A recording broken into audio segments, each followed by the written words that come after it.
What's going on, guys? Welcome back to another video. Today we are doing a video suggested by Tyler Darkwinner. So Tyler saw the video where I reacted to Whatculture's 10 things that were actually good when it came to Star Wars changes.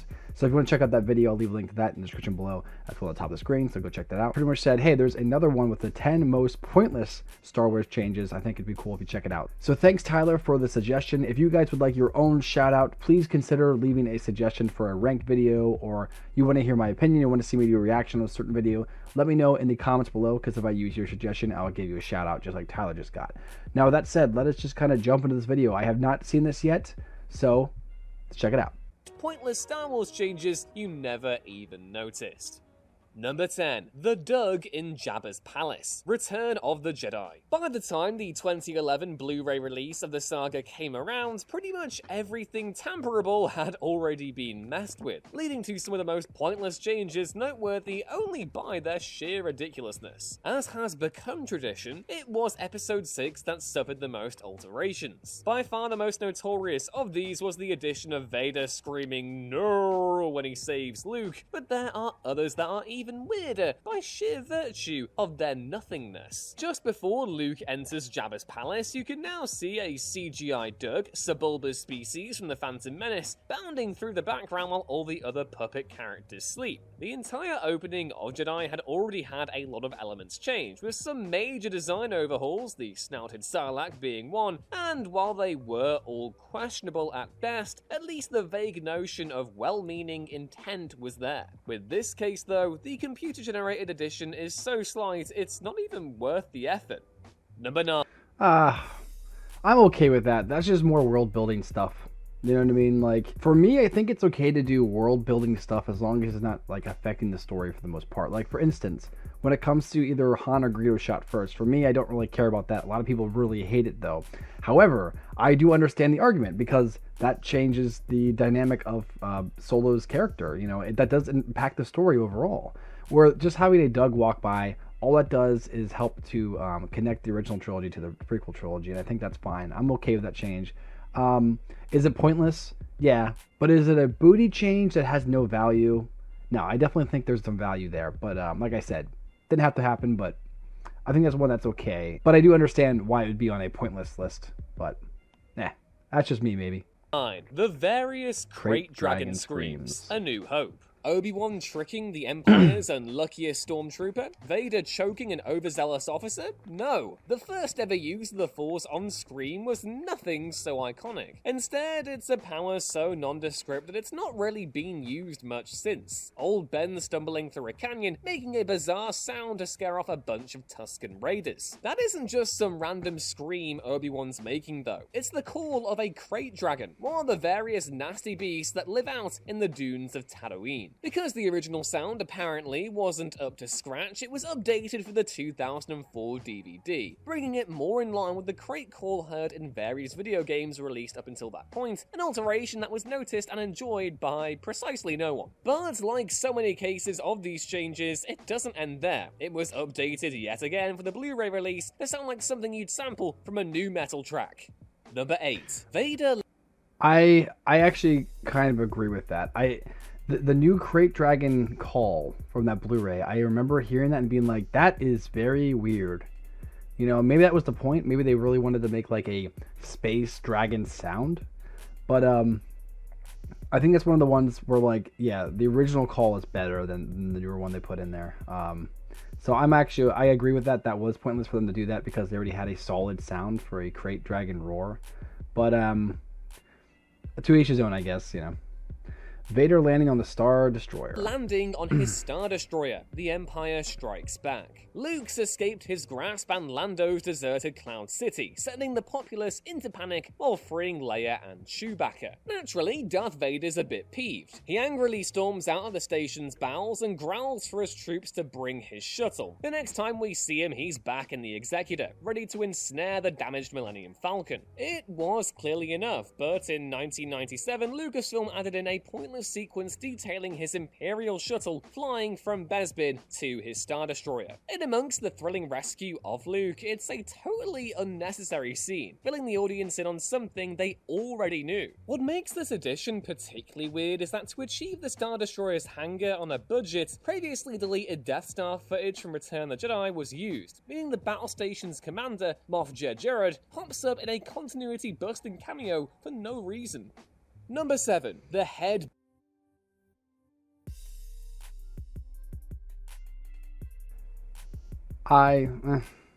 Is it pointless? Yeah. You don't have to do that. The narrative serves enough to the idea that you can be able to put together what's happening. We know what Vader was doing. Do you have to show him doing it? No. Does it really hurt, though? I don't think so. But I do get the idea. It is kind of pointless to do that, so that's fine. The Head Bang Clunk. Bang Clunk, A New Hope. Headbang. It's one of I the know most well-known movie goofs Yeah. ever. When the stormtroopers burst into the hangar control room and discover R2-D2 and C-3PO hiding in a cupboard, one of the soldiers bangs his head on the automatic door. Bonk. It's a once-seen, can't unsee moment, forever picked up on rewatch after rewatch. Once he realized the mistake had slipped through, or because it became so notorious it couldn't be ignored anymore, George Lucas tried to make it look purposeful. A dull thunk was added to the scene, turning one extra's minor slip-up into a barely signaled-in joke. You know, Number I'm 6, okay with the that. new- I'm okay with that. Is it pointless that they have to do it? No. But honestly, I'm glad they did. That's one of those changes that's like, that needed to be done. And I think it's great. You know, in my mind, it needed to be done. I'm happy with it. So, yes. Wampa, The Empire Strikes Back. Wampas were actually intended to play a much bigger part in the Hoth set sequences of The Empire Strikes Back than they eventually wound up in the finished product. A whole subplot of Echo Base being plagued by these Yeti beasts, culminating in C-3PO using them to ward off snowtroopers, was cut, and due to a rather poor costume, I remember hearing the about opening that. run-in with Luke was purposely shot to hide as much of the creature as possible. With the time and money to do things properly in 1997, Lucas filmed some new shots of the Wampa feasting on Luke's Tauntaun to broaden the scope of the escape scene. In a practical sense, this isn't that noticeable, although it did have a big impact on the saga. The version of the Wampa that fans typically think of is the redesigned version. And hey, in all honesty, this is one of the few special edition changes where you feel it genuinely was a case of realizing something impossible at the time, and it is more befittingly naturalistic to show the monster. The avoidance in the original version does feel rather stylized, but given that the sequence works in its earlier form, it is still somewhat unnecessary. Number 5. The Slave. I understand their argument with that, but I think it's a good change. I like the fact that they, they added more to the Wampa. Like they got rid of a lot of Wampa stuff, like they said about the Wampa attack on Echo Base. But I'm glad they actually got rid of that, because that would have just been too much. Would it have been cool? Yeah, it would have been cool. But it would have taken away from the overall narrative if you would have went on that little side step of fighting Wampas. So if they got rid of that, I think what they added is actually a good change. I do not think it's pointless. I guess I'd understand the argument if you said you don't have to show the Wampa. But for me, I like it. I think it's solid. So that's what I'm going to say. 1 chasing the Millennium Falcon. The Empire Strikes Back. The Empire Strikes Back is comparatively light on retroactive changes, although it's not without some pretty funky adjustments. A CGI shot of Slave 1 tailing the Millennium Falcon was added into the scene where Han evades the Imperials by hiding his piece of junk as garbage. It's a short moment, but that extra focus in a pretty slight scene greatly reduces the tension around the gang's presumed escape. Worse than that though, Boba's shown following so close behind the Falcon that it seems that Han's already got some preemptive hypernation blindness. Empire's Special Edition is full of elaborate CGI establishing shots, but at least the numerous flybys on Bespin were adding a sense of scale to Cloud City. This, on the other hand, merely tries to push Slave 1's design to increase merchandise takings. Number 4. No more Okay, I guess I agree with that. They didn't have to have that happen. Am I mad at it? No. I think it's fine. But I do understand the argument against it. So, yeah, that's fine. That one would be considered pointless. eyebrows for Sebastian Shaw. Return of the Jedi. Poor Sebastian Shaw. Not only is he trumped on Google by the Hellfire Club's X-Men villain, but his pivotal role in Episode 6 as the unmasked Darth Vader has been slowly weakened in the years since release. Most notable, and by far the most derided change to the original trilogy this side of Han and Greedo's Cantina showdown, is his replacement by Hayden Christensen as a Force Ghost. There's absolutely no point for this alteration beyond hyping Revenge of the Sith, which was due in cinemas less than a year after the change was made. Lucas's subsequent claim that Christensen was when Anakin was last good completely passes by Vader's last-minute redemption too. Oh well, at least Shaw still has the unmasking scene. Well, sort of. That too wasn't without its own share of digital alteration. In the original version, his big bushy eyebrows were proudly presented, but in the same update that brought with it the Christensen replacement, they were digitally shaved off because Lucas finally realized that if Anakin was burnt alive, he'd probably be totally bald. It's a fair enough adjustment, but so minor it's hardly worth it. Besides, couldn't his hair have grown back? Number 3.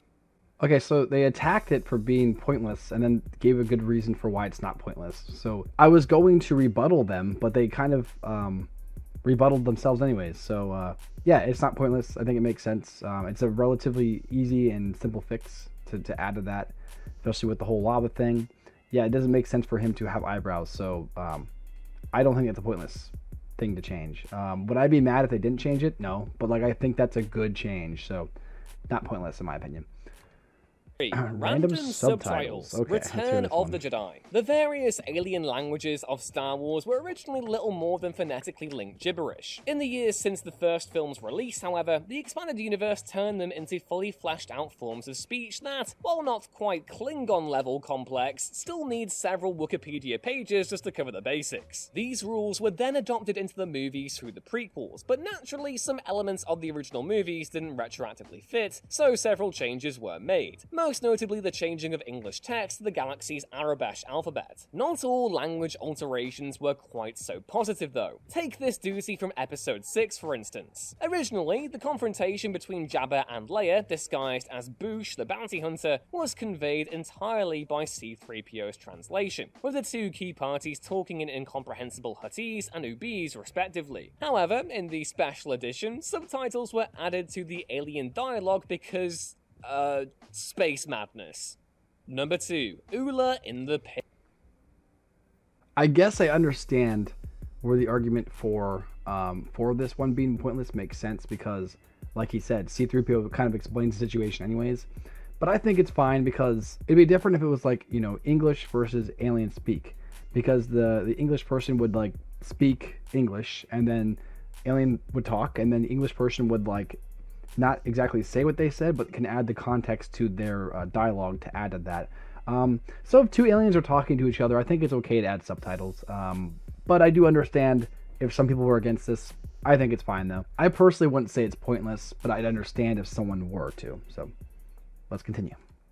Is Return of the Jedi. Like the Wampa, the special editions also reduce the impact of another iconic Star Wars monster, the Rancor. The original version is a masterclass of building expectation and suspense. The crab beast thing first alluded to when Ula, Jabba's unlucky slave, is thrown into a dark pit and goaded by the denizens above as she screams in reaction to an unseen threat. But it's not until Luke turns up a good 10 minutes later that we actually see what horror lurks down below. For the re-release, some clips of the Twi'lek slave girl in the pit, looking apprehensive as the Rancor comes out, were added. They don't go as far as to reveal the creature, but it does alleviate much of the mystery surrounding what exactly is below the throne room.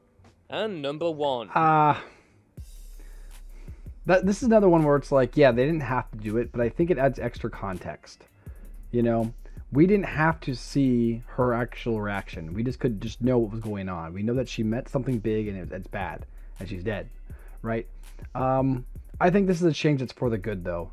I would not say it's pointless, but I would understand the argument for someone considering it to be pointless. But I personally think it's good. I like it.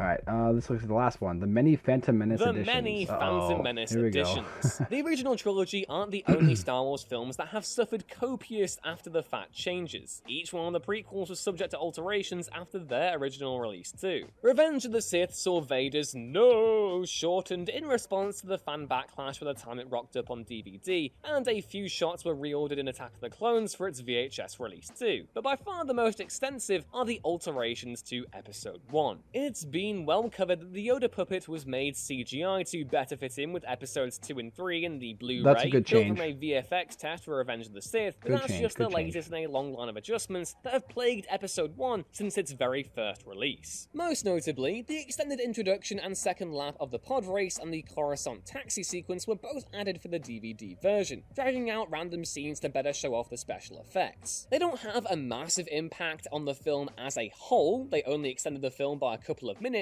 but it's worth being aware this is still weird after the fact tampering. And those were the 10 most... And that's a fair argument too. It was unneeded. And a lot of these were changes that were unneeded, and I get the idea. That's what makes them pointless. But I'd like to think of it as they're not all pointless as long as there's some type of reason for why it is what it is. And what I mean by that is like something can be pointless. You can still put it in. It has nothing to do, and it doesn't add anything at all. That is pointless. But when you add like world building elements, you add like even just something small, like the very first one with the Doug walking around in there, you know, that's just something that's very small, unneeded, true, but not pointless. So yeah, I agreed with a lot of these. I also disagree with some of them. So if you guys enjoyed this video, please consider liking, subscribing, and turn notifications for more. If you have any suggestions for future videos I should check out, let me know in the comments below, and if I use your suggestion, I will give you a shout out, just like Tyler got in the beginning of the video. But thanks again for watching, and I'll catch you in the next one. Peace.